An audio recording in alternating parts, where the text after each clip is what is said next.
We're interested to go abroad and invest. So, good evening, everybody.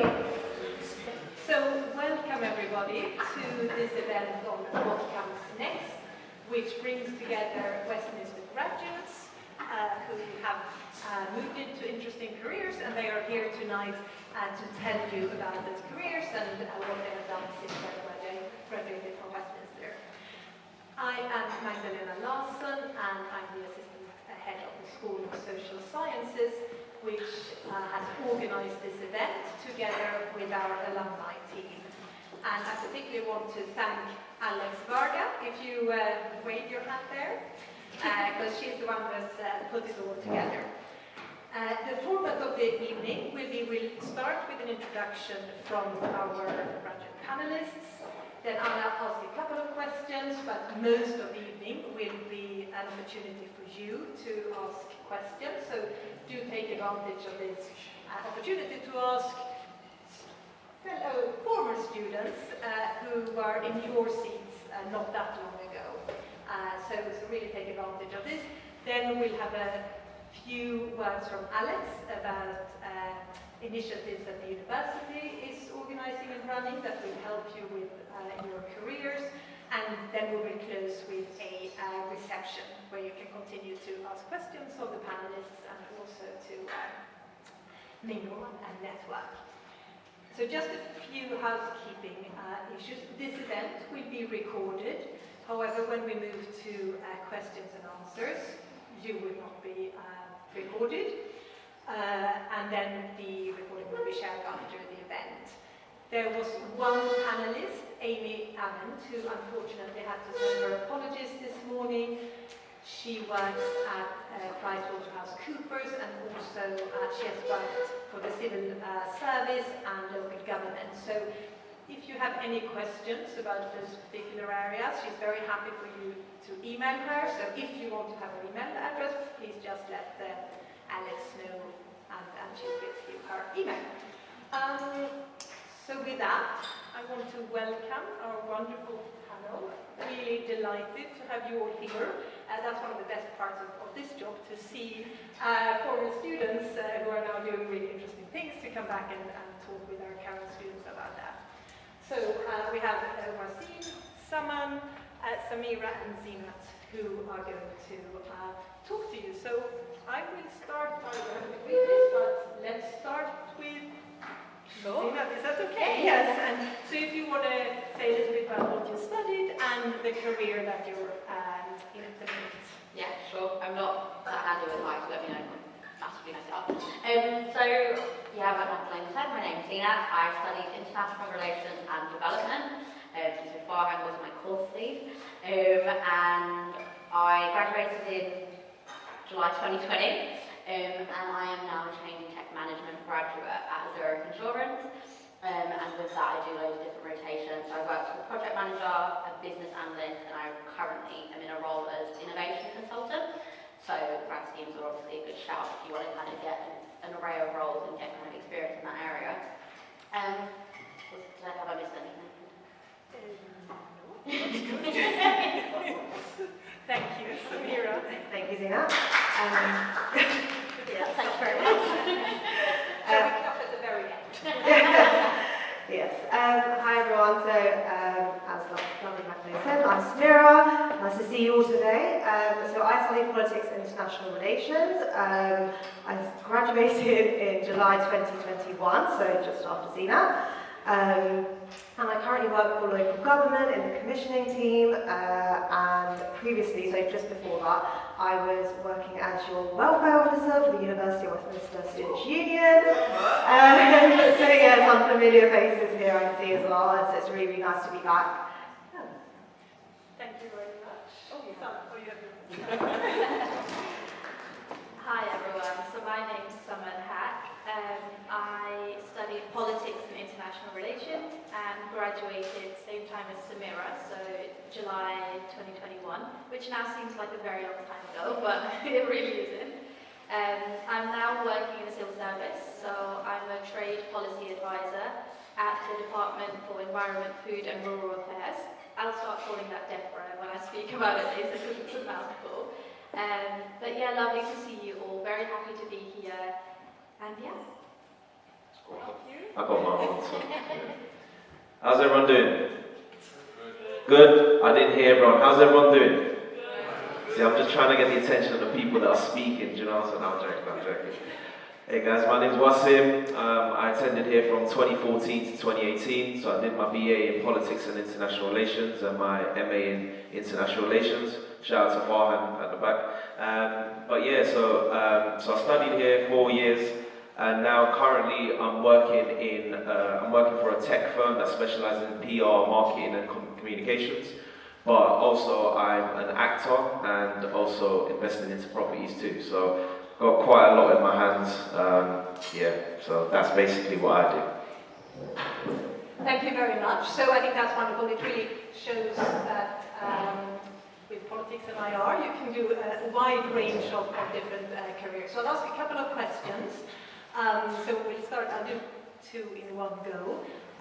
So first I'd just like you to think about what were your main worries moving into your career? So after graduating it might seem like quite a daunting step to move, even if I know many of you are of course working while you are studying, but to move from full-time studies into the world of employment. So any worries there, and were those worried sort of justified, and how did you overcome them? And also if you wanted to say a few words about was there anything you did at Westminster that sort of helped you prepare for work? Was there anything that you started, did you start thinking about your career already while you were here? So is it okay, we do the same order? Yeah, so I'll start with the experiences at Westminster.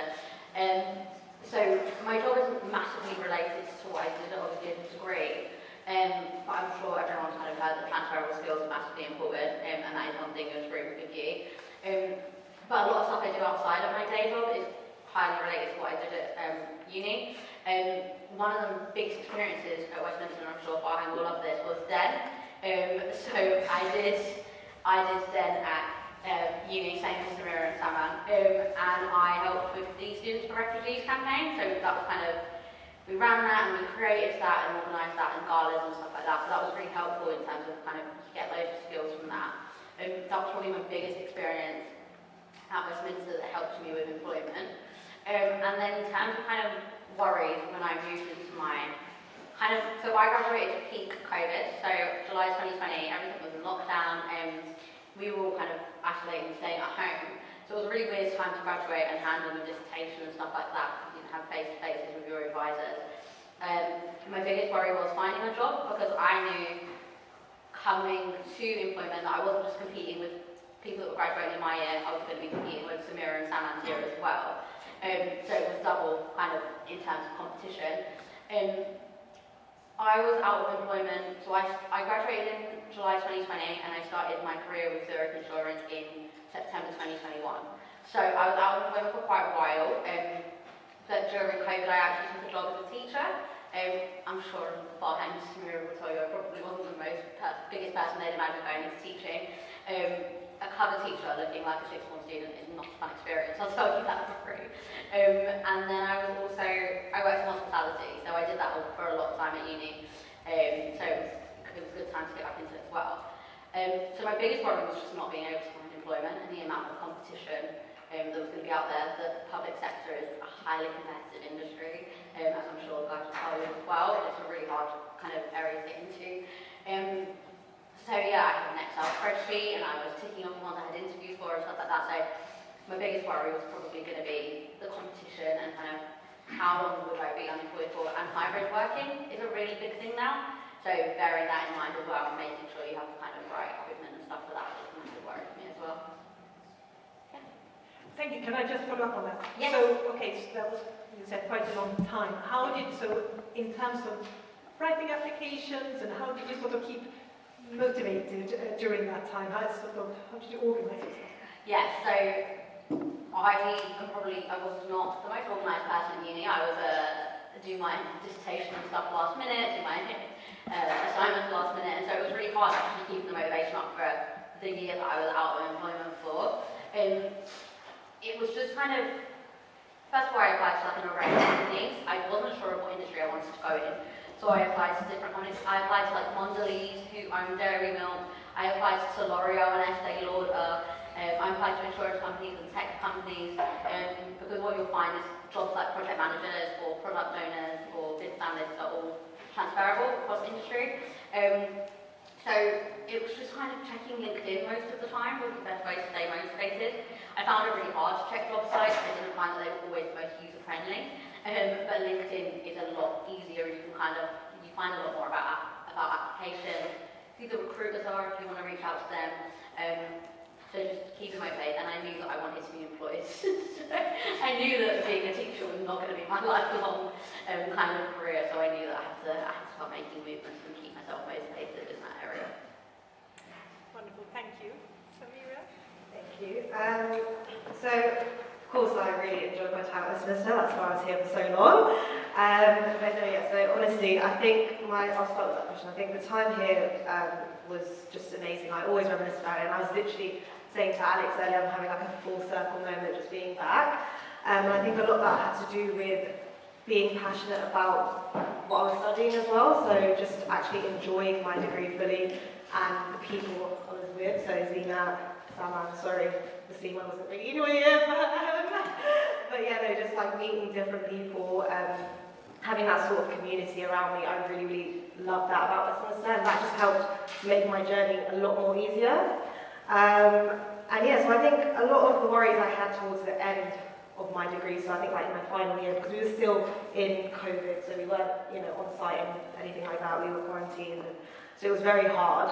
So a lot of my worries were, again, will I be able to find employment? Do I exactly know what I want to go into? Yeah, and I think that was just, it was all around, and there was a lot going on at that time as well, because dissertation is a very big part of our degree.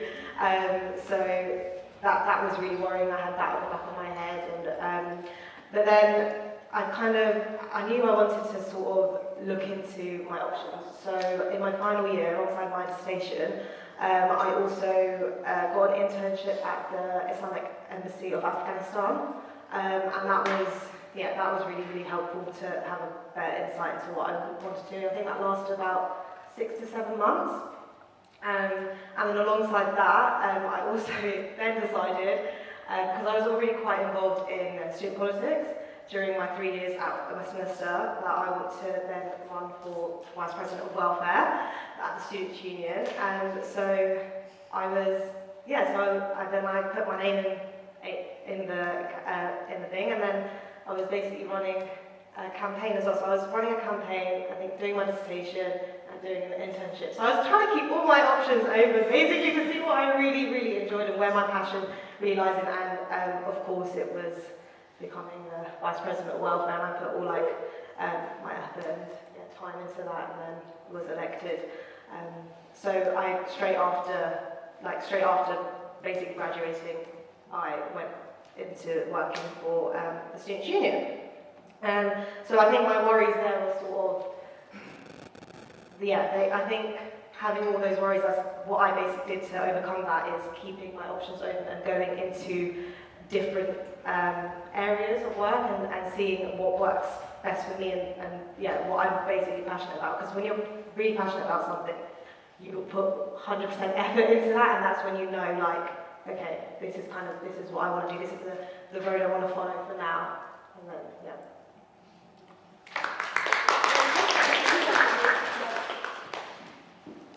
Okay, so to answer the first question about things I did at Westminster that helped me, sorry, if I look down, I'm just looking at my notes. So one of the things was mentoring, so I actually signed up to the mentoring scheme, which really helped because I was able to do, so my mentor was called Andrew, really good guy. I was able to do mock interviews with him. He had a lot of experience in, the industry and just working for a long time. So he was able to give me a lot of advice, which I think I wouldn't have gotten otherwise, especially because most of my friendship circle and others I knew were similar age to me, so they didn't actually know a lot about jobs, etc. themselves. So that was one of the things. The other thing is Den, as Samira and Zinat mentioned. The reason I've now realised why Den was very useful was because Den wasn't just, London-based. It was it still is, I'm sure, a very international-facing community that we have at Westminster. And now that I work in the civil service on trade, that's also a very international focused role. So because I already have the skills of communicating with people and influencing people, etc., in an international environment whilst being part of DEN, I can now apply similar skills to my current day-to-day job, which is very helpful. And also attending external talks and speakers events like you guys are today, I always found that very interesting as well, because if you don't learn, you don't find things out, you know, and this, believe it or not, is also part of your learning journey. And also speaking to older students in your year group. So Zina was actually the year above us, and we were very close to them, and they were able to pass on things about, you know, academia and what they've been studying about, but also when they moved on to applying for jobs, etc. We also learned a lot from them. Now coming on to the worries that I had, so I also graduated at the peak of COVID. Third year was basically all online, which I hated. I'm super glad you guys are back. My biggest worry, as Zina mentioned earlier, was the job market being down. So not only was it COVID, but you know, it was an era where everyone's being, not everyone, but most people were being made redundant. There was hardly any jobs. There was no, you know, in-person interviews, which now seems like a very odd concept to me, by the way. All interviews mostly happen online now. So yeah, I was very worried about, you know, how will I get a job? Already, once you graduate, your biggest worry is getting a job, but then graduating at a time where the job market is, you know, down, it just adds to your worries. So that was a huge stress of mine. I hated it. I wasn't as organised to make Excel spreadsheets like Zina did, but LinkedIn helped a lot. So I would go on LinkedIn, you can set up your job alert. I also knew that I wanted to go into the civil service, so I was also able to set up a job alert there. And so when I was lacking the motivation, jobs were coming to me in my inbox, obviously through the alerts, not job offers. Yeah, so I could just see things that I was interested in quite literally in my inbox, so that motivated me to apply for jobs. I was lucky enough to get a job 2 months after I graduated. It wasn't a huge role or anything, it was a team assistant role at quite a small consultancy, but it was a step in the right direction for me, and at that point anything was good enough for me. But yeah, that's it for me. I got my own mic. Do you know what's crazy? So what really helped me being at Westminster, it's a bit unconventional. There's two things, right? So I think with me, I've always enjoyed writing. So when I was little, my dad always made me read a book and rewrite it. And if I didn't, I wasn't allowed to play my PlayStation. So I was forced into it. So when it came to doing essays and dissertations, don't get me wrong, I've done it last minute as well. I'm not perfect, but I didn't have an issue with it. So I think carrying that into university, I'm able to, you know, for example, my work revolves around me sending a lot of emails, making a lot of calls, speaking to clients. You know, it's a lot to do. So I think it's the discipline, and being able to carry that over to university was what really helped me. But then also as well, I think, as you guys can see, if you look at the panel right now, yeah, who is the odd one out? Obviously, the male species, obviously, but you look at everyone's dressed pretty smart, pretty, you know, they're very well dressed compared to me. What's really helped me is that I was always myself at university, and I wasn't scared to be myself. Now, a lot of people, when they come to university and they step into careers, they try to become someone they're not. And I'll be real with you, when I left university, I was still myself, like whether it's wearing these caps or hoodies or whatever. But I joined a company before I joined Vulio, and I lost myself. And what I mean is, you know, I tried to be like them because I was around middle-aged white men that were doing very well in their careers. And why I say I tried to be like them, look, I ended up talking like them, you know, on the phone or going to the pub, even though I didn't drink. I literally drank a pint of orange juice, but being around that environment, I was losing myself. But when I came back to Vulio, you know, they really allowed me to be myself, and I remembered who I was. Like, I remembered, you know, just be yourself, don't be afraid to be vulnerable. And I, you know, when I came back here today, I was just reminiscing my old days at the old gymnasium. Like, it was one of my best days ever because I was always myself. And I think when you carry that over, you will do well. Like, for example, today I had a 9 a.m. meeting. I wanted to take annual leave because I was like Chris Brown last night singing my lungs out. So, like, yeah. But I wanted to take annual leave, but I had a 9 a.m. meeting because, well, thankfully I just got promoted this morning. So, yeah. So, look, discipline and just be yourself. That's what I, you know, that's what it was like for me at uni. Carry that over and you're just going to do well. So I'd say that's my advice. Yeah? So are you still a consultant? No. So the reason why it's called a consultant is that in the public affairs realm, now this is the thing, you guys got to kind of lie on your LinkedIn a little bit. So I'm not a public affairs consultant, I'm actually a salesperson. But if I say I'm a public affairs consultant, public affairs people will actually speak to me because they don't like salespeople, but they like consultants. And now you can see why I got promoted. So yes, but yeah, thank you. Thank you very much. Okay, you'll decide how you take that advice, but thank you. I think we'll open it up now and see what the question. So, if you want, you can say who you are, but you don't have to do that. But it would be helpful if you could say who the question is directed to, or if it's for everyone. Yeah. And maybe, do we need roving mics? Let's say you speak. We'll try it. We'll try it. Yeah. So my name is Joshua Heinrich. I'm a second year student, and I'm like struggling to do the readings because I have dyslexia, and I also struggle to focus because of an ADHD. Like, do you have any? But I like doing my art stuff. I think Magdalena, after last semester for Governance of Europe, I think she knows that I have passion for my subject. What advice could you give to me, especially like that I have my dissertation proposal due in soon? And the question is to all of them, I like to say. Thank you. Very good. Excellent question. So let's take one more, and then we will share it. Yes. Hi, it's nice to see you somewhere. My question is to everybody. My name is Wale. I'm in my final year and I'm studying international relations and development. And I'm running to be HC president. So my first question is, if you look back at your experience at Westminster, what is one thing that you would wish that we didn't have during your time? That's first. And the second one is, if you look back at your former self, as your Westminster student self, what is one advice you give yourself now that you're living the life? Thank you very much. So excellent questions. Shall we do this? Yes. I didn't catch your name, sorry. Joshua. Joshua, alright, cool. Let me just say this, right? You're very brave to open up and talk about your, your condition. Let me just say this, never call it a disability. What you have is an ability, because I'll tell you something, right?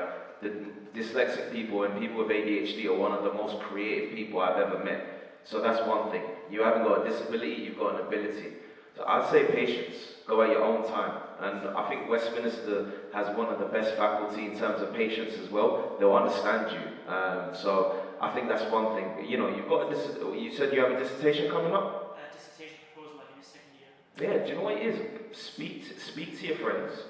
And don't even be afraid to, I'd say this as well. Maybe go on LinkedIn, see who maybe studied the same course as you. Maybe reach out to them for help. Even come and ask me. We can speak afterwards. I'll help you as well. Do you know what I'm saying? Just take your time. You've got time. Don't pressure yourself. Because the minute you pressure yourself, you start panicking and you're not going to get any further. So that's my advice to you. Speak to your peers. Speak to the faculty. And bro, we can speak afterwards. It's not an issue, yeah? Cool. And then Wale, yeah? Nigerian? My guy. Where is it? Are you Igbo? Yoruba. I like Yoruba better. You guys make better jollof rice, so. Okay, alright, so your first question was, Do you know what? I had a cool experience, man. Like, everything was cool. You know, what we should have had. What we didn't have, but we should have had. That was the first question, right? Well, I can't lie. You know that little hideaway thing down there? I wish we had that. We didn't have that, man. So, I don't even know what that is. It looks like a, what is it? What's the hideaway? Bro, see, there we go. We didn't have that. I wish we had that. That's what we should have had. And to answer your second question, what would I tell myself if I had to? Don't get into a relationship in your third year of university. No, do you know what? What I tell myself is, don't be afraid to be vulnerable. That's the most important thing, because when you're vulnerable, you allow yourself to understand yourself better. I think that's one thing a lot of people fear, is to be vulnerable, especially as men as well. Don't be afraid to be vulnerable, because then you can go to amazing lengths, and honestly, you go from strength to strength. So that's my advice.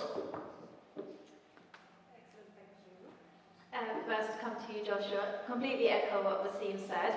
It's, you know, even studying it's your own journey. You know, you take it how you want, you study in your own time, you take your career where you want, so you completely navigate and are in control of your own studies. I'd definitely say speak to the faculty, because things like mitigating circumstances and reasonable adjustments, etc., they exist to help people.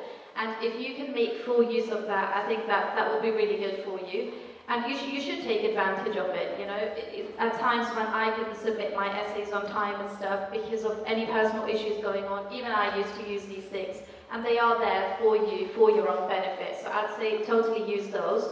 Speak to your lecturers, be very vocal about these things, because you shouldn't be pressured to write something or produce something that you're not proud of looking back. So I'd say definitely vocalize any concerns you have. Happy to speak to you about anything, happy to share it, my dissertation, etc. with you. It wasn't that great, but yeah, happy to share it with Liz. Might help you. But yeah, completely your journey, so own it, is what I would say. And to come to you, one thing that we didn't have, and I wish we had, was, I feel like I could have taken this in the wrong way, but I feel like looking back now, when I was studying politics and IR, I very much thought that, even though now I am, so it might sound a bit ironic, but I thought that the careers I could apply to would be very limited to the public sector, for example. I could just go, you know, onto working for the government or anywhere in the public sector. But now, looking at the jobs that Wasim's doing, Samira's doing, Zinat's doing, I wish they'd have mentioned more that you can take this anywhere you want. A lot of like external people I spoke to as well, all their jobs were very public-centered as well. So I wish we were told beforehand that, look, if this is your degree, but you kind of take it where you want to take it, you can apply to anything. And this is advice to all of you. Your degree does not limit you to any job. The specification will say you have to have a BA honours or a BA graduate or just a graduate. It does not matter if you study maths, science, physics, whatever. You can still apply equally to every single role. So I think that's one thing that I wish they'd have emphasised on, maybe. Is that all the questions? Yeah, brilliant. Thank you. Thank you. Hi Joshua. I think, echoing obviously what Sana and Steve said, I think it's always really great speaking to your course leaders and stuff, but I also know if that's not if they're not responsive or it's not helpful, and also I think Westminster do a online learning support scheme. I'm not sure if it's changed now, but they have someone who they'll get you in contact with, and then that's one specific person just for you, and that person will help you with your essays, if you're having, with your dissertation, with anything that if you need that sort of one-to-one support, because I think sometimes that's the most helpful thing, that where you just want to have one person who can actually lead you or specifically help you properly. Yeah, so I think trying to maybe reach out to them, and again, I really like the point of the CMA, that if you are, you're doing obviously doing a specific topic for your dissertation, and you can find someone on your LinkedIn or find someone through social media or something that has done the same topic as you. They don't even have to go to Westminster. They, like loads of students do dissertations, so just reach out to them and be like, because I think I did that because my dissertation topic was very. It was really hard, basically. It was very niche, yeah. And it was really hard, and then I was like, I'm not getting there. I need to really find out more. And then I sort of saw an example, and I spoke to someone, and then and I had to just reach out, and it was a bit of a wait because not everybody checks their messages straight away. But afterwards, it was really, really helpful, and and if I didn't reach out to that person, I think I would have still I would have been really stuck for a long time. So yeah. Questions? Hi, really excited and happy that you're running for president, first of all, and yeah, good luck. Also, I think I just wanted to say, I think for one thing, was it one thing that would change? Yeah. Okay, I think very cliche, but obviously tell myself, I think stay true to who you are. Don't compromise your beliefs, whether that's you as a student or with your working environment. There's going to be a lot of times when you're put in difficult situations, but I think when you stay true to yourself, it comes out better on the other end. And at that moment, you might think, oh no, people are going to judge me for this, or I'm not going to, I might not be able to achieve what I want to, for example, but you will at the end of the day, you have to. It's kind of like what my sister said as well. You have to just be yourself, or you just become someone you won't be happy with. So yeah, I would say a piece of advice myself would have been probably just stick to being me. And then something I would have wanted to introduce, and I kind of did, was probably procrastination stations for students. I think the name was basically it wasn't encouraging procrastination, but it's just having that time where students can just sort of chill out, have their own area where they don't have to think so much about exams or essays, where they get free food, and they have time to sort of network with each other, because there's certain campuses that don't have the privileges. I know Regents we have downstairs now, and that's brilliant, but there's other campuses, for example, that don't have that. So I think, maybe having more procrastination centres for students, that would have been really good. But yeah. They didn't exist when I was here, but today, no, I hated them. So just while I start, you obviously be question. So I obviously echo what everyone says, but I won't say the same thing. So one of the grads who actually joined me, and he was hired at the same time, he had ADHD. You wouldn't guess it, is something I would say. He's told me, obviously, because I'm on the grad scheme, he had told his manager, and his manager didn't know. He's a year into the job. What I would say is that, obviously, even Samira and Saman have said, staying true to yourself is kind of twofold with that. Companies are willing to do what they need. If they think you are someone that will fit really well into their company, they're willing to make changes, they're willing to help you out with anything. So just, be true to yourself as well with that. Dissertation, I did mine quite last minute, and I did all my assessments quite last minute, so I don't want to give you advice, because I don't think it would be great coming from me. But what I would say is, I think one thing, and Samira and Sam tell me if I'm wrong, but as someone being able to talk with people either in the year above me and the year below me, I think I gave you guys a lot of advice. A lot of people came to me with kind of help with dissertation proposals, and then I went to a lot of the grads above me and asked me how they did their dissertation. It was really interesting for the year above me that I only actually had a 6,000 word limit on their dissertation, whereas I had a 10,000 one, so it was a very different experience. But they still were able to give advice on kind of the topic and how to approach it. What I would say is try and find someone in the year above you that's kind of doing their dissertation, because they're going to be able to give you really good advice on that. Because I remember I did my dissertation proposal and it changed. My dissertation topic changed twice, so don't feel like whatever you pick you're going to be stuck on. It's just giving your advisors and the staff the ability to see that you're kind of ready to do your dissertation and you have an idea of what you need to do. So don't put too much pressure on yourself. Your proposal is where I'd start, and obviously did tell myself that because I'm a last minute pattern. One thing I wish we had at uni that didn't have was procrastination stations, apparently, because they didn't exist. I've never seen one. I had a really good experience. I got to travel a lot thanks to Den and Farhang and the course and stuff, which was really nice. That really helped in my term of hiring because you get to face off internationally. Yeah, I guess, no, yeah, I had a really good experience. There's not really anything I'd change. Advice I'd give myself would be don't do things last minute. I'd start there and probably do kind of internships and stuff. I didn't really do that. So my first year I worked 3 jobs because I was paying my rent and I was living in London and living out and stuff like that. But doing internships and stuff like that would have probably given me a bit of a leg up in terms of working in the corporate world now. And I think one thing I definitely did, and I echo, is staying true to myself. So I've done some career talks now, and even though I might look professional today, that's because the London office is a bit different. My local office is hoodie and jeans, and this is not how I typically look. So yeah, and I remember being very vocal and staying true to who you are. I know everyone has their professional voice. Everyone does it when they're presenting or when they're on the phone or when they're interviewing.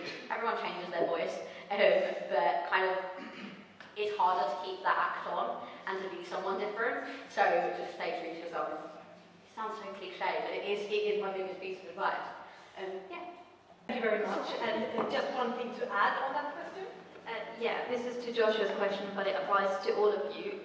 Make use of your personal tutors, because if, let's say, someone's not responding to you, this can be a lecturer, seminar leader, whoever it is, your personal tutors are actually allowed to step in, as far as I remember from my experience.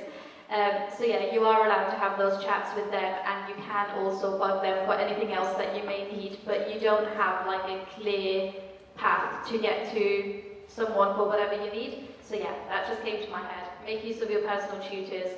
I used to have like monthly catch-ups with mine. He was really nice.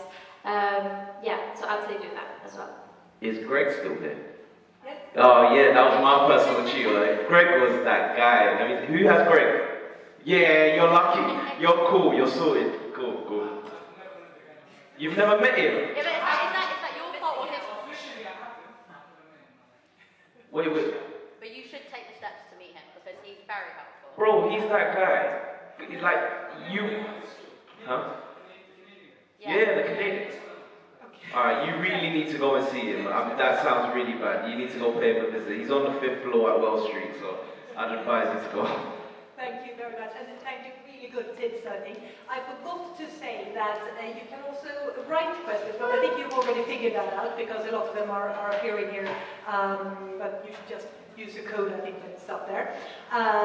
So we do, but I also just wanted to add to Josh's question that, of course, you also may see the advantages of it. I mean, today there are so many companies that are particularly looking for people with different neurodiverse people. So obviously it can be a great advantage as well when you move into looking for jobs. So we've got a question here. How do you overcome the fear of networking with people that are more accomplished than you? Samira, do you want to have a go? Honestly, just remember that those same people are in the same positions as you guys are right now. Like, when I'm in a room full of people with suits and they're speaking all this gibberish to me, I'm going to act like I know what I'm doing. Because fake it till you make it. And that's how I would honestly and I would just remember that, okay, this one time, this person was in my shoes, and they were also just fresh out of university, they've just graduated, they know how I feel, they know that I'm actually kind of scared to probably go approach them, and I may not say the right things, and I may not have the words to express myself properly. And if they're nice, which they usually are, they'll make it easier for you guys. Like, once you go into those rooms and with those people and you're having those conversations, it'll start to flow. You just, again, be yourself, talk about what you actually wanted, speak about your worries. Yeah, and basically the main thing, just remember that they were all once where you were, I think. That's it, yeah. Thank you very much. I'll do one more and then we'll see if there is someone from the audience. So here is a question for you, Wazim. Do you think extracurricular activities are as important as a master's student. So that's the question, I assume. When you're a master's student, is it as important to do extracurricular activities given that you're already at the master's level? To answer that question, yeah, 100%. Let me ask you this, right? If you're in your career right now and someone asks you, come to this event, there's a chance to win £1 million, are you going to say no? No, you're not. There you go. So it's the same thing. That's how I see it as, like, when I was in my master's, I was the president of the Raising and Giving Society. I didn't stop because the thing is, if you guys stop going at 100 miles per hour, honestly speaking, you guys are going to dip, because that's how university is. You can't stop. Like, of course, give yourself some time for a break. Like, it got very difficult, and I'll be honest with you as well. I'll open up with you guys. Like, during my master's year, I suffered with depression. Like, not because of masters, but because of family-related issues. But however, I had a lot of motivation behind me, which was like to get that degree, because of course my father wanted that on the wall. He wanted that, and and obviously to myself, if I'm going to do something, I'm going to be 100%. And that's how you do it. But then also as well, like, the things that I was able to achieve at the Raising and Giving Society, like, we raised a lot of money for Mind that year, and that's a good thing. And then obviously you meet a lot of people, and that's gonna be the key thing. It's not what you do, it's who you meet. The people that you meet are who you take for the rest of your life and how you're gonna succeed. So it not only is it as important, it could even be a bit more important sometimes as well. So yeah, I'd say keep up with your extracurricular activities. And I just wanted to echo something Samira said as well about, because I think this is going to be very beneficial. I'll be very, very quick. In terms of, like, if you're in a room with someone that's way more accomplished than you, I'm going to give you guys a little story, because personally as well, not to be a bit cocky, I've never struggled with networking. It's one of my key traits. And this is the thing. So who's heard of Michael Jordan? Everyone's heard of Michael Jordan? Okay, everyone heard of Kobe Bryant? Yeah, cool. So, when players used to come up against Michael Jordan, they were always cocky. Always. They always had something to say to him. Then came along an 18, 19-year-old basketball player called Kobe Bryant. And he was one of the youngest players ever to feature in an all-star game at that period. In an all-star NBA match. So, what do you think Kobe Bryant did? Did he flare up and become cocky and this, that, yeah, I'm going to take you on? Do you know what he did? He asked him, how do I take that shot that you always do? Don't be afraid to learn. Don't be afraid to ask the questions. Then after Michael Jordan, who became the best basketball player in the NBA? Kobe Bryant. So, if you want to be like them, learn from them and ask them questions. Brilliant, thank you very much. The audience, yes, let's do with there for you. Here we go. Hi everyone.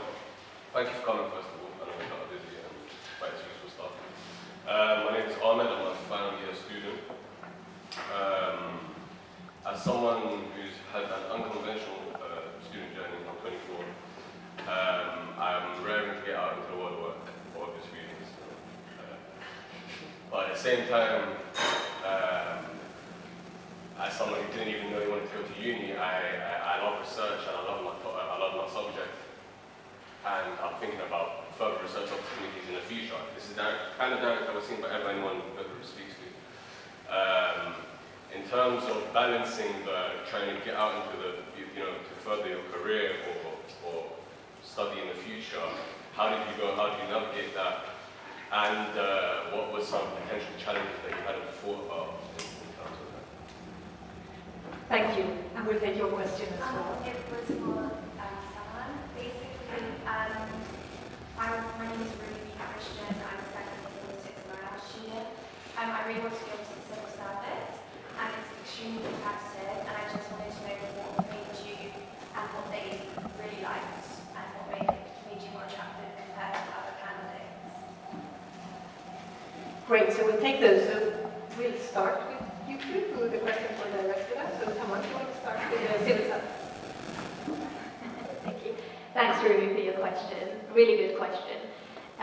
So So the thing with the civil service is, it has a very unique way of applying to their jobs. They have a behaviour framework, so they assess you either on a personal statement basis or their behaviour questions, and they're all limited to 250 words. The thing that's very important, which I found with the civil service, is that you really have to study their behaviour framework. So it can be found online, or I'll share resources after as well. You have to go through each behaviour and really read and study each behaviour. Because they limit you to 250 words, the reason it's so competitive is because people tend to get it wrong, right? A lot of the time they tend to get it wrong. So there's a question, for example, communicating and influencing. A lot of people will focus on the communication part of the interview, of the question, but they won't touch on the influencing part of the question. But it's very important, both those aspects. So my number one advice would be you really have to study the behaviours, and that's the way that you can progress with your application.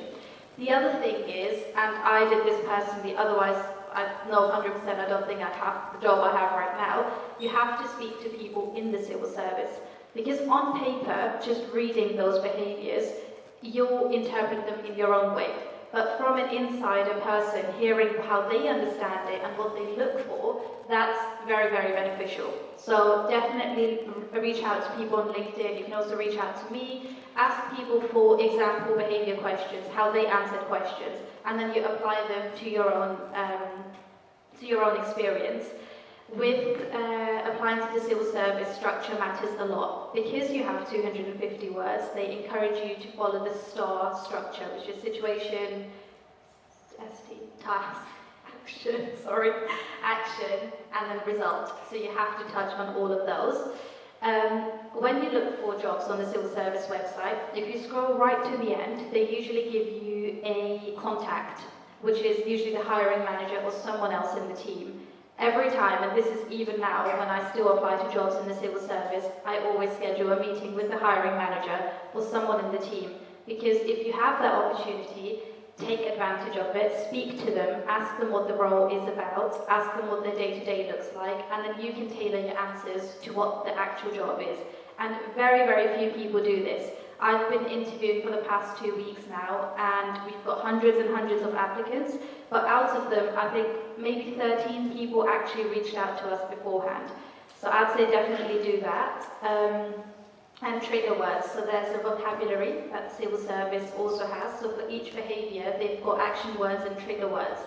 Now, a lot of people don't know about that, but if you know that, then for each behaviour, you can use the words that they're encouraging you to use. And this is generically, but with all job applications, always look at what the responsibilities are, and you should aim to use a lot of the words that they've already mentioned in the job advert.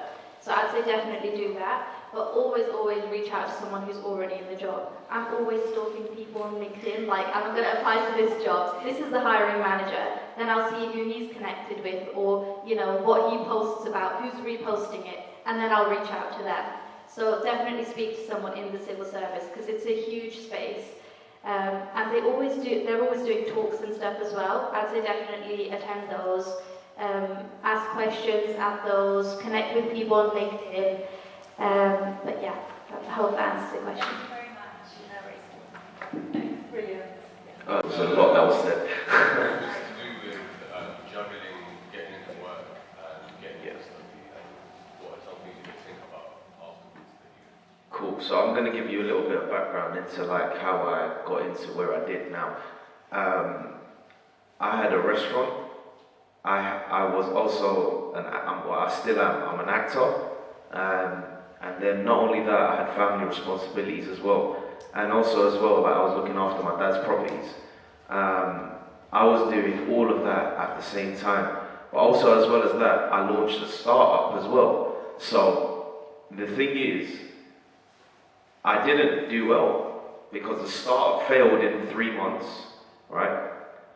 The property stuff was fine because it was just me traveling to the properties and this and that. But then, I was struggling with the restaurant as well. And my dad got very ill. My dad was struggling. And then I had an option. Do I continue with acting and, And do I go and get a day job to try and support myself? Or do I just literally try and do everything all at once? Mate, I couldn't do it, so I had to start pacing myself. So I ended up selling the restaurant just before COVID, so thank God for that. And but I'm still continuing acting. So right now, I'm working in for the PR tech firm, but also at the same time I'm doing acting as well. Like, I've got some really cool jobs. I've been cast in a play. I'm going to be in a play later this year, and I'm going to be on Netflix coming soon as well. Like, literally. So I'm not going to say what. If you guys know what show it is, come and guess, and we'll speak afterwards. But this is the thing. It's just you got to pace yourself at what you really want to do, because there's no point doing 10 million things and you're only going to be successful at 2 of those things. You got to bring it to a point where it's self-sufficient, manageable, and then it's fine. Like, for example, when I was doing the Netflix stuff, I literally went on set at, over the weekend, took some days off as well, literally annual leave, and then also at the same time I did 5:30 p.m. to 6 a.m, went to go sleep at my friend's house for 1 hour, woke up at 7, showered, Whitechapel to Farringdon, I made it 9 a.m. into the office. It's about dedication. How dedicated are you, and how do you really want to go and get it? For me, it was worth it, missing a couple hours of sleep that I could catch up on later on. I wouldn't advise you to do it all the time because it will harm you, but it's just about how much does your heart, your brain, and your stomach want it. All 3 got to be aligned. Do you get what I'm saying? Yeah. Does that help? Yeah, it does. Cool. Okay. Just a follow-up in terms of your masters, how did that fit into that? Yeah, bro, I can't lie, man. I wish I didn't do my master's. No, I'm joking. Okay, look, I enjoyed it because I actually got accepted into UCL, King's, and Queen Mary and SOAS, so I had options. I stayed at Westminster because of the fact that I knew everyone here, like the teachers. I knew what I was going to get, so it just made sense to me. Do you get it? So even at my masters, I was still running the restaurant as well. Like, at that time, I was still running the restaurant. So, you know, it's my livelihood at the same time. If it's your livelihood, you go out there and do it even further. So yeah, but it was difficult, bro. Like, it was very, very difficult. So. Thank you. Relating to that question, someone has also put it, at any point in your career, would you go back to school for postgraduate studies or further studies? Obviously, we have some master students here, so you've already made that decision. But for undergraduate students, Zina, do you want to? Sure. Very simply, no is my answer. I think when I graduated uni, I think my main worry was that if I go to do a master's, it's because I'm worried about leaving education and I'm worried about getting employment. And the only way I could really stay true to myself was by not doing a master's straight out of uni, taking a break, looking for employment, and if I really wanted to do a master's, I'll go back and do it. Now that I'm in my career, unless I'm going to make a massive career change, I probably won't do a master's. But my company does offer things like apprenticeships, so at any grade that I am, regardless of how senior I am at my company, I can do an apprenticeship, so you can go to uni, you can learn something new. Your company is always looking to improve you as a person, because that improves your employability and it improves the person they've got in their company. So if you want to do things like further studies during your time at your company, then you can do that. But would I go back to education? Absolutely not. But I would, yeah, okay, would you want to say that? You see, my opinion's different because I think it depends on what you want to go into. So with me, I'm in the public sector right now, I'm in the civil service. My long-term dream job would be to work at an international organization, so WTO or the UN, etc. Now for them, because you have to plan ahead with everything in life, I am already looking at their essential criteria of what they want, and 99% of the jobs are asking for a master's. So now, for me, I know that if I want to reach that job and do my dream job, then I will need a master's to do it. So I'd say look into what you want to go into and what the criteria for that is. But the thing with me is, where I work now in the civil service, and there's a lot of companies, as Zina said, they're always looking to improve you as a person. So a lot of companies, they actually will fund your masters and your further studies. so you don't have to be in debt. So that's my plan. So further down in my career, I'll probably want to get my master's funded, and I would go ahead and do it. But that's just because I know I will need it to get to where I really want to be in the end. Also, can I just echo, like, if you want to do a master's, do it. Like, just, if you want to do it, like, just because I didn't want to do it, don't let that discourage you. There's reasons why. We can talk later about why I didn't want to do it, but it doesn't mean I still didn't put 100% into it. Do you get what I'm saying? I came out with a 62. So, yeah, like, guys, if you want to do a master's, do it. Yes, absolutely. Yes. Just touching on what Samantha said of like studying politics and IR means that you're not limited to like a specific field when like you're looking for a career. How did you like navigate your job search after you graduated? Very good, thank you. We'll take one more question. Yes? Thanks for the inspirational story. I have a few questions. Samira, I think, was mentioned about your internship in Afghanistan. So, just a question, how did you find that internship, or through uni or by yourself, and how did it help you in general with your professional work, with your writing work? And second question is a bit related. After uni, when you was looking for an actual job, did you use something to help from university? And if yes, so what kind of thing? Excellent. Yes, so shall we start with Aman? Yeah. So with me, after I graduated, I already knew beforehand I wanted to go into the civil service. So I was mainly looking at jobs in the civil service. But what I would say to you is the reason why I found out that you can go into pretty much anything is because whilst I was in my jobs, and this is previously as well, whilst I was working at a consultancy, so they're called Jericho Chambers, they were focused on not just the public sector, but all different things. So they were working on like taxing and accounting and finance, but I was still working there, if that makes sense. And I thought to myself, surely I can't be working on things like that because my degree is completely unrelated. So I'd say what you should do is look for anything. If you're just looking for jobs, look for anything. If you like the role and if you like the place, if you just scroll down to the essential criteria, if it doesn't mention that you need to be, I don't know, a finance graduate, for example, then that's a tick for you. You can go and apply for it.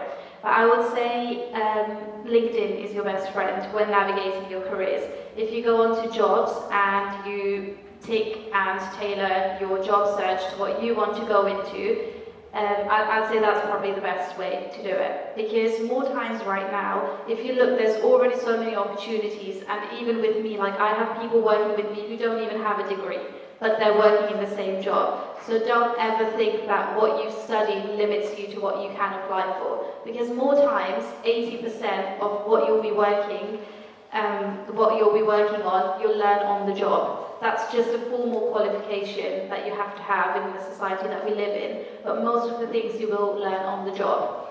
And there's so many L&D opportunities that companies and different, like public sector, private sector offer as well. So I'd say definitely use LinkedIn to navigate your career and apply to anything that doesn't specify a specific subject that you have to study. Great, thank you. Samira, do you want to do the internship one? Yeah, so it was solely online.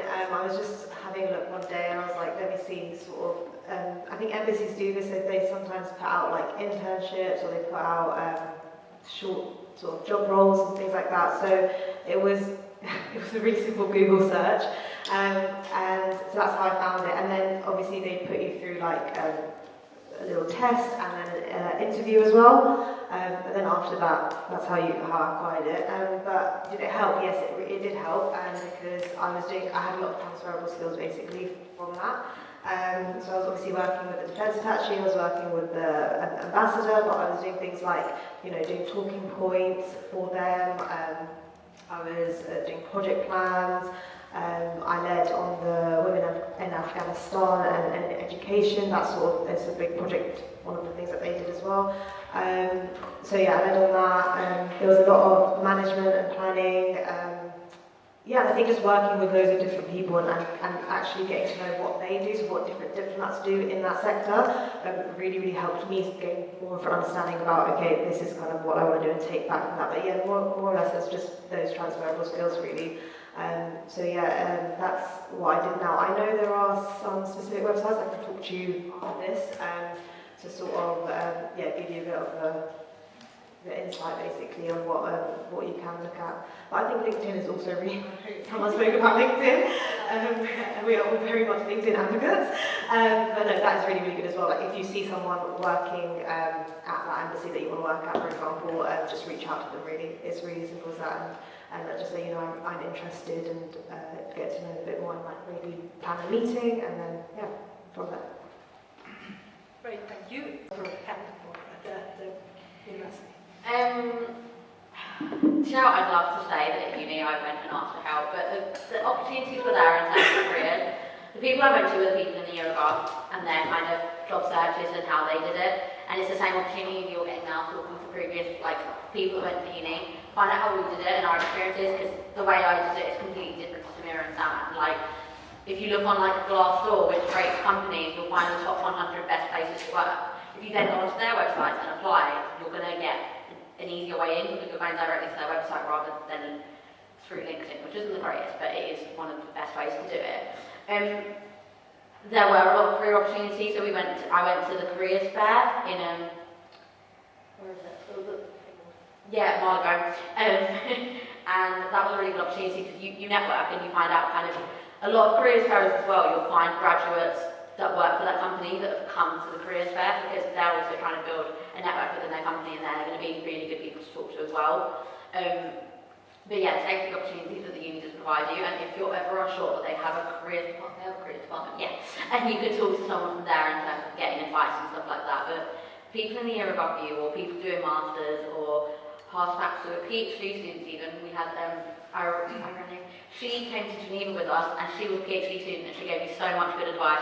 She was part of DEN, obviously, which is where I got most of my network. But people that are experienced and have a good idea on how the job market is the best people to go to, I'd say. Excellent, thank you very much. Yes, I mean, the university, there is a career service, you can book one-to-one appointments, but I think I want to echo, I think it's probably as good to speak with former students. Great, any other questions?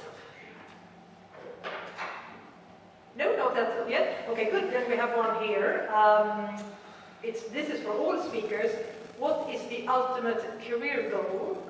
You touched on working for an international organization, so shall we start with Samira, and then you have your ultimate career goal? Let's start with Zina. Okay. So in terms of ultimate career goal, I'd love to say, I am 24, I'd love to say I have it all planned out and I have a 5-year plan. And you can probably tell from my previous answers, I'm not that organised. My main career goal and my main outcome is I want to be stable, I want to have an income where I feel, especially in kind of the world that we live in right now, stable income is the biggest thing for me. And whether my biggest target would be to be self-employed by the age of 30, so my sister's in the same industry as me, she's self-employed. I'd love to be able to work in a different country, one that's not so cold. But yeah, my main goal is to be self-employed and probably have a stable income. Within my company now, in terms of staying there and my goal and what I want to do with my career, I find that what you'll find when you go into the corporate world is the execs and the people at the most senior level might not always reflect who you are as people. They might not have the highest female to male ratio, they might not have a massive diversity and ethnicity kind of show. But I am very determined in my company to make sure that the kind of people we hire and the employees that we have are very reflective of the society that we serve. Outside of my day job in my company, I do multiple things to help with that, and I'd say that my career for now is to really focus on building kind of equality in the employment industry and making sure that through that we are hiring people that look similar to me and people that I can identify with as well. So, yeah. Excellent, thank you. Thank you, Zina. Honestly, I dread this question, hence why I sent the mic to Zina. I think ultimately, yeah, it's also, again, it's going to be very cliche, but I have realised one thing is that if you're not happy where you are, you will not go far. And that is just one thing that I think in my career, like wherever my life may take me, I want to have that passion. I want to wake up and I want to be like, and I know this may seem like a fantasy for some people, but even when I look at like, Magdalena and look at Farhan, they have that passion to teach. They have that passion to speak to students. When we were in their classes, I felt that, like I knew they wanted to be there. So that's what I want. I kind of want the ultimate goal. Wherever I'm going to be, I want to be there. I want to be happy. I want to know that what I'm doing is making a difference to someone. Whether it's like one person or 1,000 people, that's basically my ultimate goal. Of course, everything also comes into that, like having that financial stability and everything. So I can't say 100% I see myself working in the position that I'm in right now in local government for the rest of my life. However, I never like to speak too soon because you never know. So, yeah. I didn't think I would be here for that long. Yes. So I got two. So obviously I've said acting. I want to be able to write my own films and star in them. So right now I'm in the process of speaking to the BFI and getting a film done about a Muslim boxer in the UK to reflect on my story, basically not my story, but essentially that. So we're in the process of that. That could happen. The dream could become a reality maybe by the end of the year or early next year. Just depends if they like it or not. So that's one. And then the second one is I want to start my own charity. So I work with like Human Appeal and a few other people as well, like to do voluntary stuff. So recently I went out to Bangladesh to work with street children. So these street children, they were they were exposed to street violence, sexual violence unfortunately, no lack of safe space and no education. And I literally found out that, it only costs about £10 to £20 a month to teach a child in Bangladesh. So the aim is to create a charity that we will partner with one of the charities over there in Bangladesh who's already got it set up to be their UK hub and to be able to fund them so they can put these kids into safer homes, away from the streets and into education. So those are two career goals that I have. I really and truly, I want to get away from the corporate world because it for me, yes, don't get me wrong, I'm enjoying it right now because I like the company I'm with, but I don't see myself being long term. I want to make a difference in my personal life and in other people's lives. So those are my two career goals, basically. Great, thank you very much.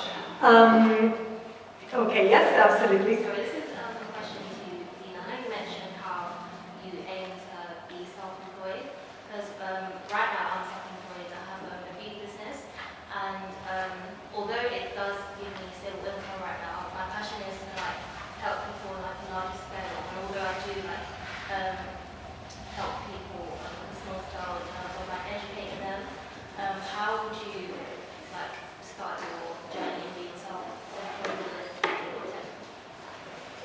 Yes, really good question. And I think you're going to have to answer, but networking, it is so important. And there are people that hate networking because they hate going to talk to people that they don't know. It's absolutely fine. I have a friend that hates networking. If ever she goes to an event, she'll take someone with her, take someone with you. If you don't like networking, have someone there. It's the same with me. I always like to have someone there that I know. They're kind of like a safety net. Learning from people. So reach out to someone that you kind of maybe aspire to have a business like, or you see something they've done that you really like. Reach out to them and ask them if they'll help you, or set up a meeting with them, or ask them to be your mentor. Little things like that, just reaching out and building your contacts. Ask your clients if they have any ideas, what they would change about your business, if they think that where you would like to go. Because by doing that, you're building a network of people that are going to trust you and only want to come to you because they know that you now have that relationship where you trust them to ask them their question and you value their opinion. So my number one tip to start would be networking. So even now, start networking. There are so many opportunities out there. There are so many conferences and stuff like that, that if you get your face out there and because everyone has their own brand. You are your own brand. You have a personality that people are going to remember. You have a face that people are going to remember. So put it out there. Make sure that people know who you are. And if ever they think about something that you do in terms of your beauty services, they think of you straight away. You want to be the first person that pops into their mind, purely because of who you are as a person. You are the brand. you may only have all these services, but who you are is so important, and you want to be relatable to those people that you serve. So networking is the most important thing, because then you'll constantly learn from them as well. But if you need any tips on networking, let me know. Thank you very much. So we are slowly approaching the end. We have one question here which we haven't asked. So I'll ask that. That's for all of you. And then I'd also like for all of you to just give the one top tip of how you should prepare for that quite terrifying and daunting interview when you go. We haven't really touched on that. So the first question here is, what did each of you write your dissertation on? And then any top tip for your how to prepare for an interview. So shall we conclude by going this way? Cool. So obviously I've done 2 dissertations. The first dissertation for my BA was, I'm trying to remember the title, but it was essentially on the invasion of Iraq and the destabilization of Iraq by the West, essentially. So that was, I forgot the title, man. But the second one was on the country of my family's origin, which is Bangladesh. So it was called Bangladesh, a Forgotten Nation, and discussing the aftermath of the 1947 partition and leading up to the 1971 revolution. So that's what I did. 2 reasons, because first one, I hate America, no offense. No, I don't hate them, I'm joking. But obviously what they did, you know, the West, particularly UK and the US, with the invasion of Iraq, created a lot of instability in Iraq and led to further instability in, let's say, countries like Libya and Syria as well. And I was really passionate as to what happened in the aftermath of that and how it left those countries economically. So that was the first one. And secondly, that was the dissertation that I did on Bangladesh. It was a passion project because everyone talks about India and Pakistan, but no one talks about the atrocities Bangladesh went through when they were under the dominion of Pakistan. A lot of misconceptions as well. I'm not going to go into it because there's a lot to talk about there and I get too passionate about it. So, but those are 2 reasons why I did it. One, because both of them I've got interest in and I was very passionate about both of them. So, yeah. And any interview tips? I didn't do any interviews. Yeah, okay. Look, basically pick what you're passionate about because you're going to enjoy it more.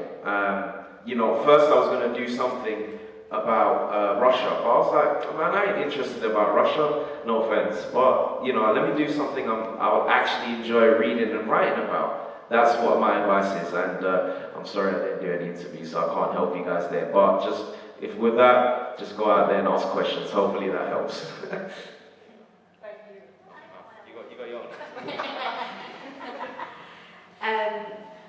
What I did my dissertation on.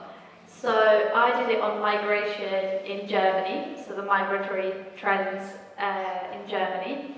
The reason I did it is, A, to be very frank, I didn't know what to do my dissertation on. My entire 3rd year was online, so, and even personally, like in my personal life, it wasn't the best of years. So I just settled for that. And the second reason why I did it is because I'm from Austria and Germany hits quite close to home. So I thought, you know, it's a neighbouring country, so I might as well do it on that. So that's the 2 reasons why I decided to go ahead with migration in Germany. I won't even go into what my dissertation was about in detail because I don't remember. I don't remember. Interview tips, I can comment on that. So the one thing that I always do with interviews, and you should all do, is make notes, write them on post-it notes, and stick them around your computer screen, stick them around the wall, stick them on water bottles. I do that all the time, and you're allowed to do that. At the beginning of my interviews, I always say, sorry, but if you see me looking on the side, I'm not distracted, I'm just looking over my notes, because they know we're all allowed to have notes in interviews, and they know that you will be looking over your notes. So I'd say definitely make notes, because you're allowed to have them there, and they'll be very, very helpful. Even if in the interview you need a second to look over your notes, you are allowed to say, just give me 1 second, I'm gathering my thoughts, and then you can go ahead and answer your question. I think that's very important. And they prefer for you to be natural. Like, I've been conducting interviews, and this is the first time I'm doing it, and now looking at people saying, you know, 1 second, can I have a sip of water, or just a second, I'm just looking over my notes. It looks very natural, and we don't mark them down on that at all. The other thing is prepare well in advance for your interviews. The more prepared you are, the less nervous you will be once you're actually in the interviewing seat. And what else? Be confident, I'd say. I know that internally everyone's nervous. Even the most experienced people, whenever you do an interview, you'll still be very nervous. But if you can mask that and come across as confident and relaxed, I think that's a skill that's quite important as well. And as I said previously, to answer Ruby's question, if you can have chats with the hiring manager beforehand, that always helps me a lot as well, because I know like what they're looking for, I know who will be there in the interviewee seat, and I've already indirectly broken that ice with them, so I think that's also very useful. Yeah, I think that's it. Brilliant, thank you. So I did my dissertation on the treatment of Uyghurs in the Xinjiang era and how that relates to the 9/11 and how that relates to 9/11. I'm sure Fine wasn't too happy about that, as he was my dissertation officer. But yeah, we got through it at the end, so that was good. And I did that because I was really, that wasn't my initial topic, so my topic changed. And I just hung on to it because I was really, really interested in it. And again, passion basically, and like I said, it was a niche. There wasn't a lot of information about anything basically. So yeah, a lot of sleepless nights, but that was okay. So yeah, that's why I did that.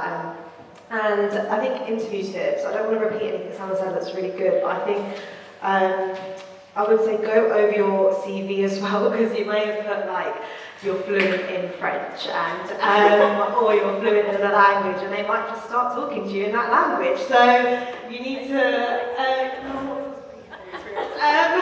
But yeah, so you need to just be prepared basically for anything. They could just pick something out and then and maybe you haven't really focused on that much or haven't really looked into it. So yeah, I would say do that, and say also roles and responsibilities that they have listed, like go back to that as well.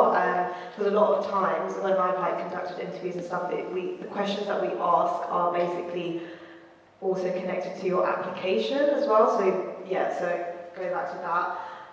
The STAR method, just to reiterate that again, really, really good method, and a lot of people use the STAR method. I think a lot of companies do that. Yeah, that's it. Wait, are you guys talking about interviews as in job interviews or interviews in your dissertation?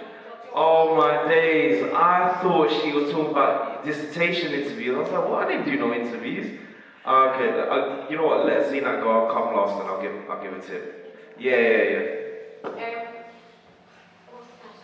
Dissertation. Thank you. So my dissertation was on the decline of US hegemony. So I was looking, so when I did my dissertation, Trump was still in power, and I didn't like Trump. So I wanted to do it on the decline of US power in the world, and that was a really interesting topic for me. So that was why I did it on that, and it really allowed me to look at kind of emerging powers and stuff like that. So that was my dissertation topic. Interview top tips. Now, I'm gonna give differing opinions to Sam and Samira here, purely because my company interviews very differently to typical companies. So first thing I'd say in terms of interviews is always ask the interviewer questions. That's like the top tip. Always have a couple of questions ready to go about company or the culture of the company or the day-to-day role you'll be doing when you come there. It shows that you've taken an interest, it shows that you've researched the company. In terms of notes, we now do our interviews face-to-face. We encourage face-to-face interviews. We are happy for you guys to bring notes into the interviews, but what we don't want is someone who has clearly researched and is just reading off paper. We want you to come across more natural.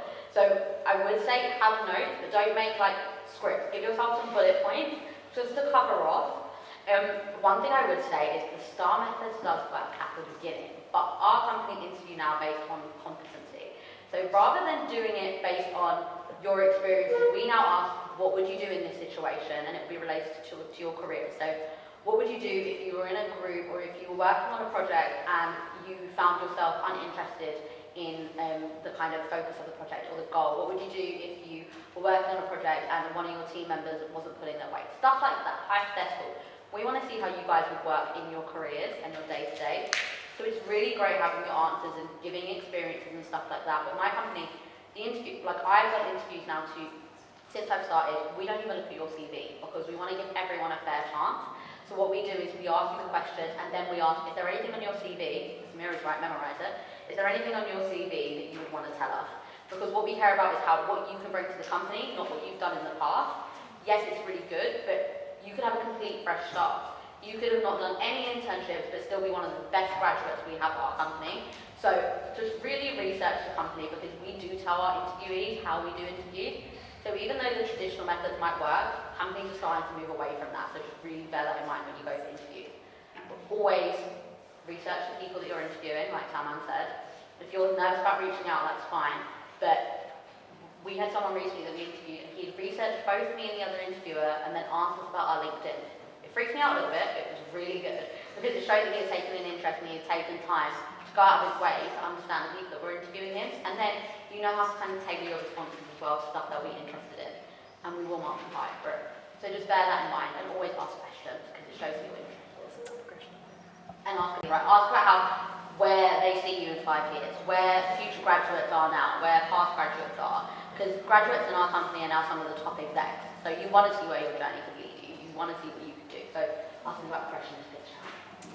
Just a quick one. This is going to be very quick because I think it'll be valuable. It's a mistake I made.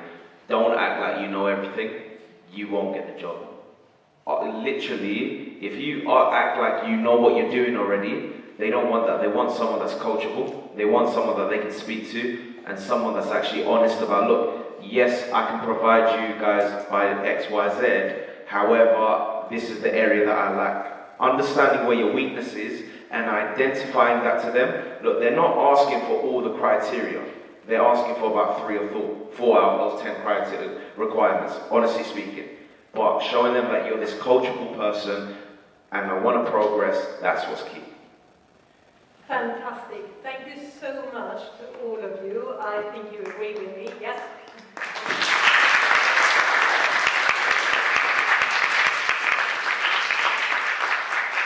Absolutely brilliant. So thank you so much for taking the time and coming and sharing from your experiences. I think you've got quite a lot of good tips. So use LinkedIn, network, join Den, be yourself. And thank you to all of you also for really good questions.